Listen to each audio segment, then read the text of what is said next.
আসলে ভাইরাল হওয়ার জন্য শাকিব খান লাগছে না। এখন তো আমি অনেক মানুষকে দেখছি নিজে নিজে একা একাই ভাইরাল হয়ে যাচ্ছে। বাট ভাইরালটা কি? ভাইরাল কি একটা আর্টিস্টের পরিচয়? আমি মনে করি না। এই দিন শেষে কাজই করতে হবে, কাজ ছাড়া একজন আর্টিস্ট হওয়া যাবে না। একজন শাকিব খান কি ভাইরাল হয়ে শাকিব খান হয়েছে?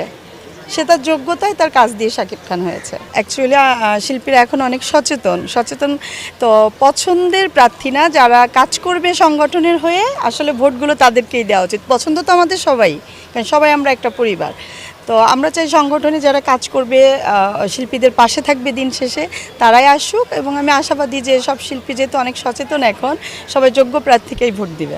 আমি এখন ব্যস্ত আছি, 2টা মুভির কাজ চলছে, পাশাপাশি কিছু টিভির নাটক, টিভিসি এগুলো নিয়েই ব্যস্ত আছি। 2টা প্যানেল থেকে কিছু কমিটমেন্ট করেছে, আপনারাও জানেন আমিও জানি।